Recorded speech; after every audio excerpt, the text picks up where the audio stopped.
গণ অভ্যুত্থানের মুখে শেখ হাসিনা দেশ ছেড়ে পালিয়ে যাবার পর থেকে একের পর এক সাক্ষাৎকার ও ভিডিও বার্তা দিয়ে যাচ্ছেন হাসিনা পুত্র সজীব ওয়াজেদ জয়, যার শুরু থেকে শেষ পর্যন্ত অসামঞ্জস্যপূর্ণ কথায় ভরপুর। আপনাদের দায়িত্ব হচ্ছে আমাদের দেশে। গত 6ই আগস্ট বিবিসিকে দেওয়া এক সাক্ষাৎকারে সজীব ওয়াজেদ জয় জানান, তার মা শেখ হাসিনা আর রাজনীতিতে ফিরবেন না। তিনি বলেন, আমার মনে হয় এখানেই শেষ। আমার পরিবার এবং আমাদের যথেষ্ট হয়েছে। বিবিসি ওয়ার্ল্ড সার্ভিসের নিউজ আওয়ার অনুষ্ঠানকে দেওয়া এক সাক্ষাৎকারে এসব বলেন জয়।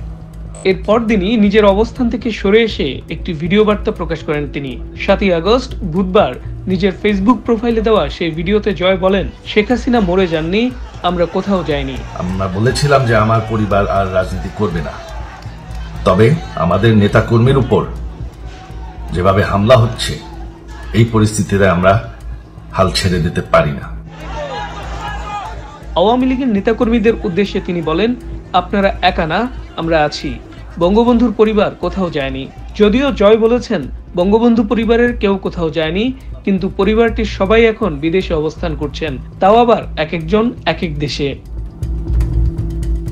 এর একদিন পর 8ই আগস্ট টাইমস অফ ইন্ডিয়াকে এক সাক্ষাৎকার দেন জয়, যেখানে তার মূল বক্তব্য ছিল শেখ হাসিনা দেশে ফিরবেন এবং নির্বাচনে অংশ নেবেন। তিনি জানান, বাংলাদেশে অন্তর্বর্তী সরকার নির্বাচনের ঘোষণা দিলে শেখ হাসিনা দেশে ফিরবেন। নির্বাচন হলে আওয়ামী লীগ জয়ী হতে পারে বলেও আশাবাদ দেখান জয়। বলেন, বাংলাদেশে আওয়ামী লীগের সমর্থক গোষ্ঠী সবচেয়ে বড়।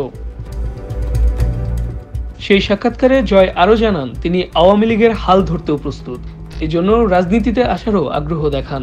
যদিও বহুদিন ধরে বলে আসছিলেন তার রাজনীতিতে আসার ইচ্ছে নেই।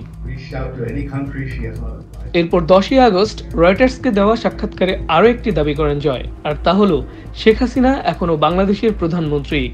জয় বলেন, তার মা হাসিনা একটি বিবৃতি দেওয়ার এবং পদত্যাগ করার পরিকল্পনা করলেও সময় পাননি, এমনকি ব্যাগ গোছানোর সময়ও পাননি, অর্থাৎ তিনি পদত্যাগ করেননি। তাই সংবিধান অনুযায়ী শেখ হাসিনাই বাংলাদেশের প্রধানমন্ত্রী। যদিও জয়ের এ দাবি অমূলক, কারণ সেনাপ্রধান নিজেই জানিয়েছেন শেখ হাসিনা পদত্যাগ করেছেন এবং ভারত চলে গেছেন। মাননীয় প্রধানমন্ত্রী পদত্যাগ করেছেন এবং এখন একটা ইন্টারিম গভর্নমেন্ট ফর্ম করে আমরা আমাদের কার্যক্রম পরিচালনা করব।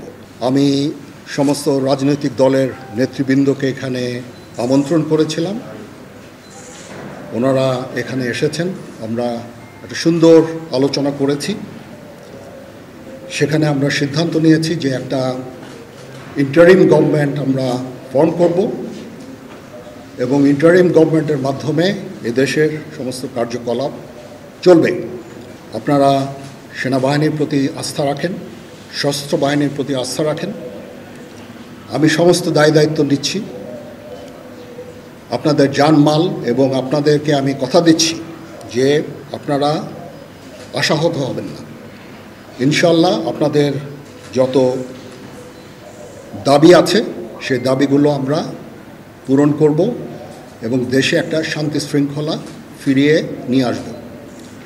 আপনারা আমার সাথে সহযোগিতা করেন। সব মিলিয়ে শুরু থেকে এখন পর্যন্ত জয়ের কথাবার্তায় বেশ বিভ্রান্তি তৈরি হয়েছে। শুরুতে বললেন শেখ হাসিনা আর রাজনীতি করবেন না, এরপর জানালেন নির্বাচন হলে দেশে এসে তার মা হাল ধরবেন, এরপর আবার বললেন তিনি নিজেই আওয়ামী লীগের দায়িত্ব নিতে প্রস্তুত, শেষে আবার জানালেন তার মা পদত্যাগই করেননি।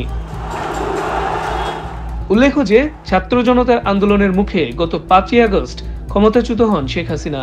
এরপর তিনি বোন শেখ রেহানাকে সঙ্গে নিয়ে ভারতে পালিয়ে যান। এর মধ্য দিয়ে তার নেতৃত্বে আওয়ামী লীগ সরকারের টানা 15.5 বছরের ক্ষমতার অবসান ঘটে।